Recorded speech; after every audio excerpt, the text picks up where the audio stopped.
So according to the British concept, there are three types of account, that is the personal account, real account and nominal account. Okay, personal account जो होता है आप इसको person से ही relate कर सकते हो, है ना। ये जो वर्ड आ रहा है पर्सनल, आप इसको पर्सन से ही रिलेट कर सकते हो। इसके अंदर कुछ ऐसे अकाउंट होते हैं जो पर्सन से रिलेटेड होते हैं। फॉर एग्ज़ाम्पल आप मान सकते हो दैट राम का अकाउंट है ना, श्याम, जो भी हम लोग ट्रांजैक्शन करते हैं, है ना, किसी मेंबर से रिलेटेड, किसी पर्सन से रिलेटेड, किसी इंसान से रिलेटेड हम लोग इस पे ट्रांजैक्शन करते हैं इस अकाउंट पे। अगर बाय द वे आप लोग कोई भी ट्रांजैक्शन कर रहे हैं, सपोज कोई शॉप है और आपने वहाँ से कुछ चाहे क्रेडिट परचेज़ लिया हो, चाहे आपने कैश परचेज़ लिया हो, तो वो जो शॉपकीपर होगा वो क्या करेगा कि कोई भी अगर अकाउंट बनाएगा तो वो आपके नाम से बनाएगा कि हाँ रिया ने मुझसे सामान लिया था, तो रिया का एक अकाउंट खोलते हैं, है ना। तो ये जो होता है पर्सन अकाउंट, ये पर्सन से रिलेटेड होता है। अब आते हैं हम लोग रियल अकाउंट। रियल अकाउंट क्या होता है कि आप ऐसी कोई भी चीज़ होती है that which can be seen और टच, जिसको हम लोग देख भी सकते हैं, छू भी सकते हैं, है ना। तो इसमें हमारे कुछ एसेट्स इंक्लूड होते हैं लाइक फर्नीचर, है ना, जिसको आप छू सकते हो, टच कर सकते हो। कोई बिल्डिंग हो गई, है ना, कोई बिल्डिंग हो गई, व्हीकल्स हो गए, कैश हो गए, ये सब हमारे क्या होते हैं, रियल अकाउंट होते हैं दैट कैन बी सीन और touch. Now coming to the another account that is nominal account. अब ये नॉमिनल अकाउंट क्या है?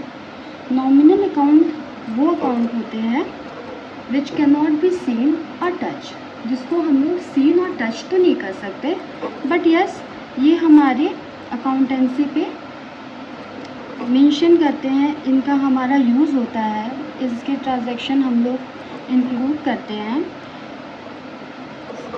जैसे हमारा सैलरी हो गया, रेंट हो गया, ट्रांजैक्शन तो हो रहा ना, हम किसी को सैलरी दे रहे हैं, किसी से सैलरी हमें मिल रही है, या हम किसी को रेंट पेमेंट कर रहे हैं, या हमें कोई रेंट दे रहा है, तो कहीं ना कहीं ये कैश ट्रांजैक्शन हो रहा है। अगर कैश ट्रांजैक्शन नहीं भी हो रहा है, अगर सपोज एक क्रेडिट ट्रांजैक्शन भी हो रहा है, तब भी ये है तो एक मॉनेटरी टर्म्स पे ना, तो जो भी होगा, ये कमीशन हो गया, वेजेस हो गया, इंटरेस्ट हो गया, तो ये सब आते हैं हमारे नॉमिनल अकाउंट के अंदर। बट हाँ, इन चीज़ों को हम लोग ना देख सकते हैं ना टच कर सकते हैं, बस इसका ट्रांजैक्शन जो होगा वो अकाउंटेंसी के अंदर मेंशन होगा। तो ये थे हमारे 3 टाइप्स ऑफ अकाउंट्स, है ना, personal account, real account and nominal account. So golden rule, जो जनरल एंट्रीज होती है वो गोल्डन रूल पर ही आधारित होती है, डिपेंड होती है। अकाउंटेंसी में जो हमें जनरल एंट्री करते हैं वो हमारे मेनली इस रूल पर ही डिपेंड करते हैं। ये रूल को हमें समझना होता है कि ये कैसे तीनों अकाउंट पे, जैसे कि आपको मैंने अभी 3 तरह के अकाउंट बताए थे, personal account, real account and nominal account. तो हमें देखना होगा कि ये पर्सनल अकाउंट में डेबिट और क्रेडिट का काम कैसे करते हैं, रियल अकाउंट में डेबिट और क्रेडिट का काम कैसे करते हैं, किस तरह से एंट्री होती है इनकी, और नॉमिनल अकाउंट में क्या करते हैं। ठीक है, तो पहले हम एंट्रीज को समझेंगे कि कैसे लेते हैं, देते हैं, और उस हिसाब से हम अकाउंट पे एंट्री करते हैं। अब जैसे कि पर्सनल अकाउंट के लिए क्या होता है कि मैंने आपको बताया था, जो पर्सनल अकाउंट होते हैं वो किसी के नेम से रिलेटेड होते हैं, कोई पर्सन होता है ना। तो जाहिर सी बात है कि अगर कोई इंसान कुछ रिसीव करेगा तो उसके लिए क्या होगा, डेबिट द रिसीवर, मतलब रिसीव करने वाला डेबिट होगा, और क्रेडिट द गिवर, मतलब जो देने वाला है, जो दे रहा है, वो क्या होगा, क्रेडिट होगा। ठीक है, coming to the next account that is real account. अब रियल अकाउंट में क्या होगा कि मैंने आपको बताया था, रियल अकाउंट के अंदर हमारा सामान आता है, जो भी चीज़ को हम छू सकते हैं, देख सकते हैं। For example furniture, machinery, vehicles, book, cash, है ना। तो ये सब किसके अंदर आता है, रियल अकाउंट के अंदर आता है। तो रियल अकाउंट में क्या होता है कि व्हाट कम्स इन डेबिट, जो आ रहा है उसके लिए डेबिट। सपोज हमने फर्नीचर परचेज़ किया तो फर्नीचर क्या होगा, डेबिट हो जाएगा। क्रेडिट व्हाट गोज़ आउट, क्या जा रहा है वो क्रेडिट होगा, ठीक है। अब हमने अगर फर्नीचर लिया तो क्या दिया, कैश दिया, कैश गया ना, तो जो जा रहा है वो क्रेडिट हो गया, तो फर्नीचर डेबिट हो गया, और क्योंकि फर्नीचर आ रहा है, और कैश क्रेडिट हो गया क्योंकि कैश जा रहा है, हम लोग कैश से फर्नीचर को परचेज़ कर रहे हैं, ठीक है। अब क्या होगा, नॉमिनल अकाउंट पे आते हैं। नॉमिनल अकाउंट में क्या होता है कि debit all expenses and losses, जितने भी तरह के लॉसेस या खर्च होंगे, एक्सपेंसेस होंगे, वो क्या होंगे, डेबिट होंगे। और जितने भी तरह के इनकम्स एंड गेंस होंगे, जो प्रॉफिट होगा, कोई इनकम जनरेट होगा, वो हमारा क्या होगा, क्रेडिट होगा। नॉमिनल अकाउंट में मैंने आपको बताया था कि जो नॉमिनल अकाउंट होते हैं वो ये अकाउंट होते हैं जिसको हम लोग देख और टच नहीं कर सकते। इसके अंदर क्या आता है, salary, income, salary, interest, commission, इस टाइप की चीज़ें आती हैं। अब मैं आपको इसमें बताऊंगी कि जनरल एंट्रीज करते कैसे हैं, है ना। सपोज़ मैंने एक एग्ज़ाम्पल लिया है, एक ट्रांजैक्शन लिया है जिस पे लिखा है पेड कैश टू राम। आप समझ सकते हैं कि इसमें कह रहा है कि राम को पैसे दिए, ठीक है। तो सबसे पहले इसमें जो अकाउंट की बात हो रही है, कैश अकाउंट, है ना। एक तो हमारा कैश अकाउंट बनेगा। मैंने आपको बताया था कि 3 टाइप्स ऑफ अकाउंट होते हैं, that is personal account, real account and nominal account. तो ये जो हमारा कैश है ये हमारा किस नेचर का है, रियल अकाउंट का है, क्योंकि हम लोग कैश को टच कर सकते हैं, देख सकते हैं, तो इसलिए हमें इस ट्रांजैक्शन से ये तो पता चल रहा है कि एक कैश अकाउंट हमारा बनेगा। तो कैश क्या है हमारा, रियल अकाउंट है, रियल अकाउंट है। और हम लोग ने आपको वो ट्रांजैक्शन के जो गोल्डन रूल बताए थे उसमें बताए थे कि ये कैश क्या हो रहा है, पेड कैश से ही पता चल रहा है कि कैश जा रहा है, पेड कर रहे हैं, कैश जा रहा है। तो क्या होगा, उसके लिए हमने बताया था ना, गोज़ आउट, जा रहा है कैश। तो जब कोई भी चीज़ जा रही होती है तो क्या होगा, वो क्रेडिट होगा, ठीक है। अब हमारा यहाँ पे दूसरा अकाउंट किस नाम से बनेगा, राम अकाउंट से बनेगा। तो राम क्या है, बताया था पर्सनल अकाउंट है ना, तो पर्सनल अकाउंट है, ठीक है। अब ये जो होगा पर्सनल अकाउंट बनेगा, और फिर ये क्या हो रहा है, कैश किसको दे रहे हैं, राम को दे रहे हैं, पेड कैश, मतलब कैश तो पेड हुआ, पर टू किसको दे रहे हैं, राम को दे रहे हैं। तो राम के पास क्या होगा, पैसा आ रहा है, तो वो क्या हुआ, रिसीवर हुआ, रिसीवर हुआ तो मीन्स वो डेबिट हुआ, ठीक है।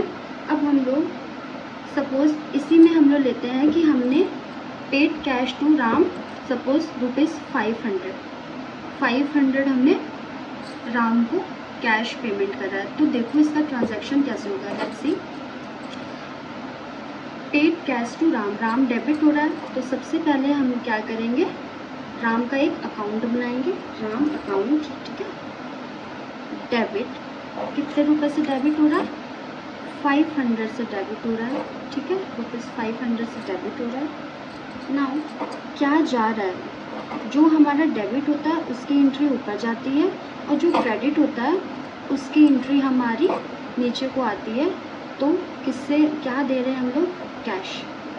राम को क्या मिल रहा है, कैश। तो राम क्या हो गया, डेबिट हो गया 500 से, और जो क्रेडिट होता है उसको हम लोग 2 लगा करके उसके नीचे वाली लाइन पे लिखते हैं, और फिर उसके ऊपर भी सेम अमाउंट की एंट्री लगाते हैं, क्योंकि 500 रुपये हमने राम को दिए, डेबिट हुआ, और 500 रुपये दिए, हमारे यहाँ से 500 रुपये गए, तो इसलिए वो क्रेडिट हो गया।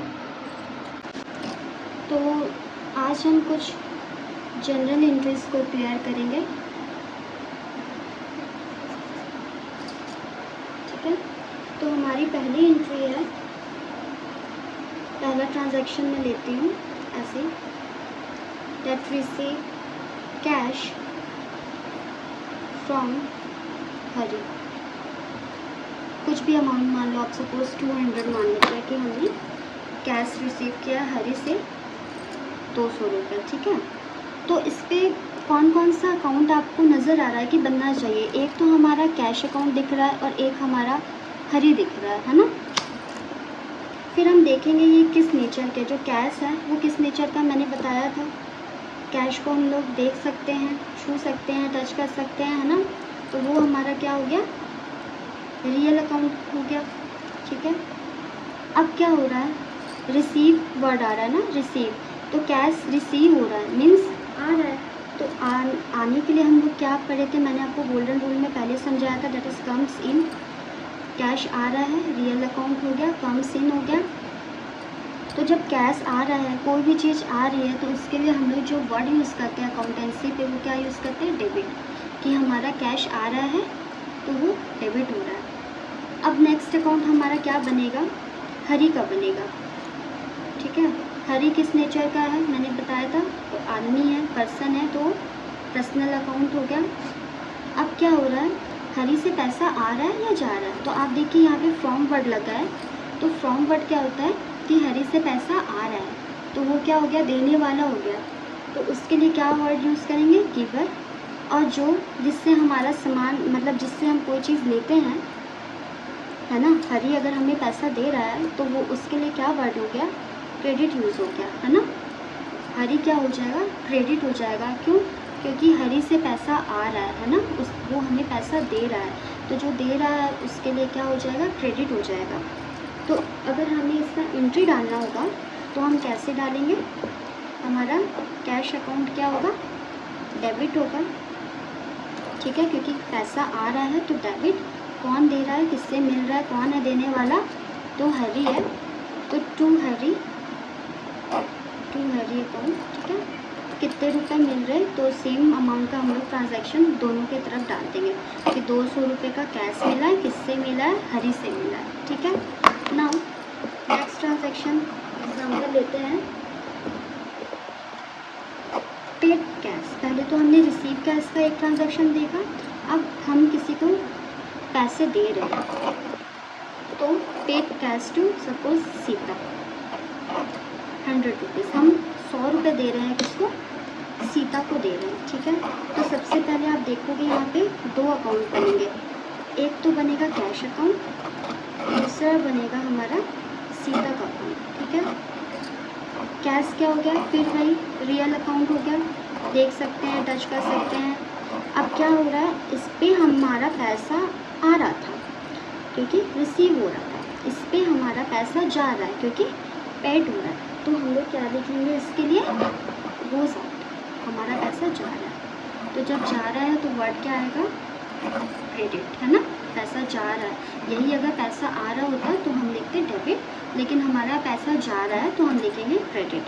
सीता क्या हो गई, हमारा पर्सनल अकाउंट हो गया, पर्सन है, ठीक है। सीता क्या हो रही है, उसको पैसा मिल रहा है या वो पैसा दे रही है, इस चीज़ को आप समझो। पेड कैश टू सीता, हम लोग कैश क्या कर रहे हैं, सीता को दे रहे हैं, ना कि उससे ले रहे हैं। तो सीता के पास क्या हो गया, वो रिसीवर हो गई, पैसा को रिसीव कर रही है, तो इसलिए उसके लिए जो टर्म यूज़ करेंगे वो डेबिट यूज़ करेंगे। अब देखो इसकी जनरल एंट्री कैसे जाएगी, वो देखो। अब इसमें क्या हो गया कि सीता अकाउंट डेबिट, सीता क्या होगी, डेबिट हो गई। हम लोग अगर एंट्री डालेंगे तो लिखेंगे सीता अकाउंट डेबिट। क्या आया सीता के पास, कैश, तो कैश अकाउंट, ठीक है। कितने की एंट्री, दोनों जगह की सेम एंट्री जाएगी, है ना। सीता के पास 100 रुपये आए, 100 रुपये यहाँ पे हमारा क्रेडिट चला गया हमारे से, ठीक है। अब हम कुछ और एंट्रीज हैं पेड कमीशन की, ठीक है। अगर कुछ नहीं लिखा रहता है फिर भी हम लोग क्या समझते हैं कि कैश ही पेड हो रहा है, ठीक है। सपोज एक एंट्री आपको दे दी गई है और लिख दिया गया है कि पेड कमीशन। अब आपको समझ के नहीं आ रहा है कि आप बोलोगे कि यहाँ पे तो कैश लिखा ही नहीं।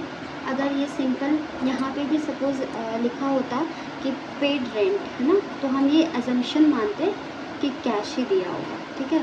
अगर बाय द वे यहाँ पे भी जैसे पेड कमीशन है, तो आप ये एजम्पशन लगाओगे कि अगर पेड हुआ है और कमीशन पेड हुआ है तो क्या होगा, कैश ही पेड हुआ होगा, ठीक है।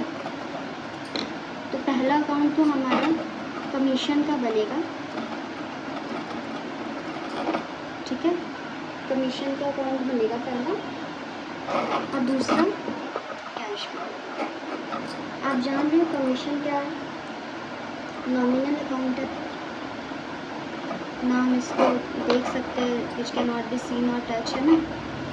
और क्या हम कमीशन को हम पेड कर रहे हैं तो हमारे लिए क्या है? एक्सपेंसेस है। और अगर एक्सपेंसेस है तो गोल्डन रूल के अकॉर्डिंग ये डेबिट जाएगा।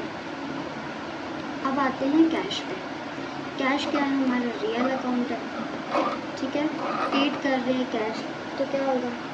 गोज आउट होगा, है ना।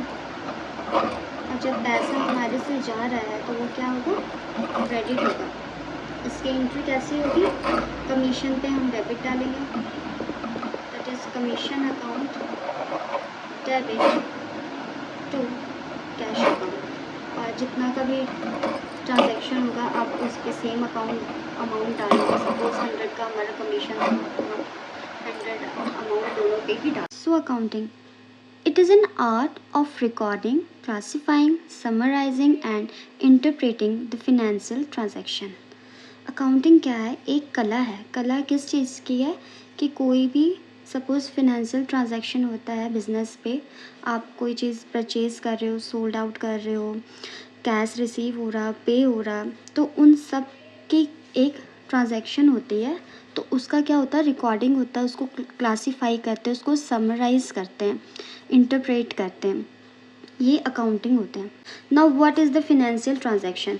फिनेंशियल ट्रांजैक्शन जो भी हम लोग बिजनेस पे किसी भी एसेट्स को या फिर कोई भी चीज़ परचेज कर रहे हैं, सेल कर रहे हैं, क्रेडिट सेल हो रहा है, कैश सेल हो रहा है, what is the situation, okay. उसको क्या करते हैं हम लोग? रिकॉर्ड करते हैं, क्लासीफाई करते हैं और इंटरप्रेट करते हैं। तो ये हमारा जो प्रोसेस होता है ये अकाउंटिंग का प्रोसेस होता है। The next part is objective.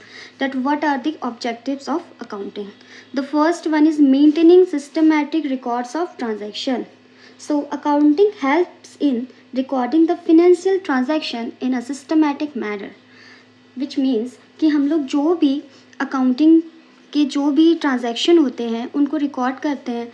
जाहिर सी बात है, हम उनका अकाउंट बनाते हैं, प्रॉफिट एंड लॉस चेक होता है, बैलेंस शीट्स होते हैं, ट्रायल बैलेंस होते हैं, डिफरेंट वेज ऑफ अकाउंटिंग होते हैं। तो वो जो भी होता है एक सिस्टमेटिक रिकॉर्ड्स में मेंटेन होता है। Second one is ascertaining profit or loss.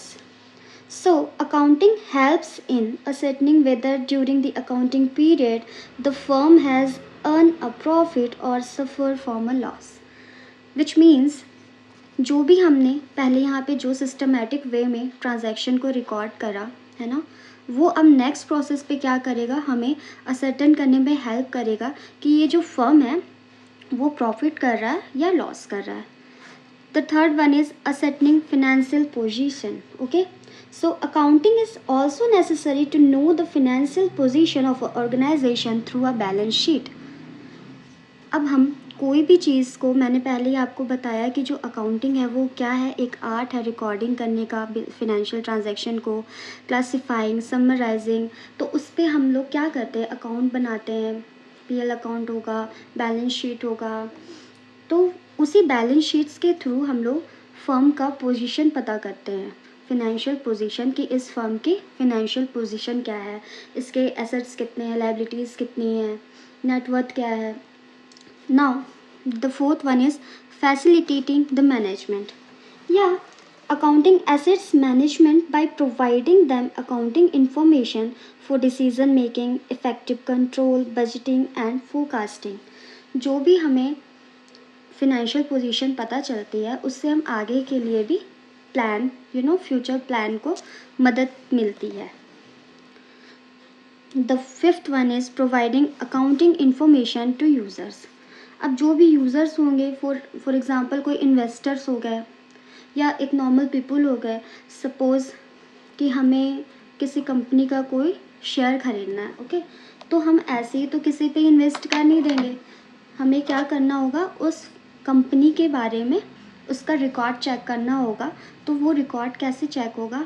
ये अकाउंटिंग के बेसिस के थ्रू हम उसका बैलेंस शीट चेक करेंगे, प्रॉफिट एंड लॉस चेक करेंगे, उसका नेटवर्थ चेक करेंगे। उसके बाद एक यूज़र्स को क्या होता है? इंफॉर्मेशन प्रोवाइड होता है कि अब हमें इस पे इन्वेस्ट करना चाहिए या नहीं करना चाहिए। तो ये एक यूज़र्स के लिए भी जो अकाउंटिंग का ये जो प्रोसेस है काफ़ी फ्रूटफुल रहता है। The sixth one is prevention of fraud. Actually, what maintaining the regular and systematic records help us in preventing the possible frauds. जो भी अगर आगे कोई फ्रॉड होने वाला है या जो भी है इसके थ्रू हमें पता चल जाता है। So user of accounting information, ठीक है। Mainly there are two types of users, that is internal users and external users. Accounting informations के जो कौन है जो यूज़ करते हैं, तो एक तो कंपनी के अंदर के ही लोग होते हैं जो कि इंटरनल यूज़र्स होते हैं, और दूसरा क्या होता है जो फर्म के एक्सटर्नल यूज़र्स होते हैं जो बाहरी होते हैं। पहले बात करते हैं हम लोग इंटरनल यूज़र्स के, ठीक है, कि इंटरनल यूज़र्स में कौन कौन आते हैं। सबसे पहले आते हैं ऑनर। तो जाहिर सी बात है जिसका फर्म होगा वो अकाउंटिंग इन्फॉर्मेशन अपनी कंपनी के देखेगा ही कि जो मेरा बिजनेस है, जो मेरा फर्म है, वो प्रॉफिट अर्न कर रहा है या फिर लॉस सफ़र कर रहा है। So owner are interested in knowing the profit earn और loss suffer by the business. The next one is management. Management को भी अकाउंटिंग इन्फॉर्मेशन की ज़रूरत होती है।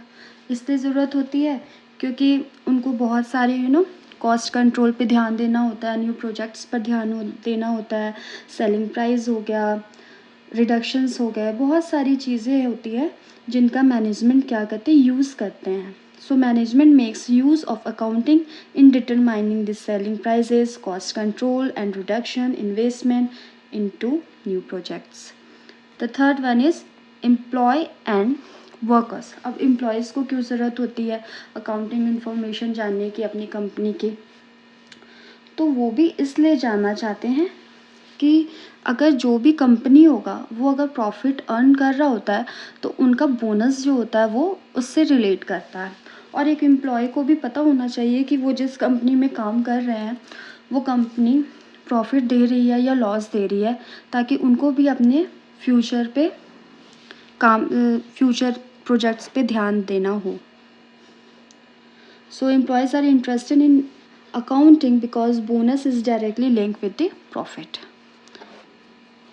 So the second part is external users. अब external users कौन होते हैं, तो पहला है बैंक।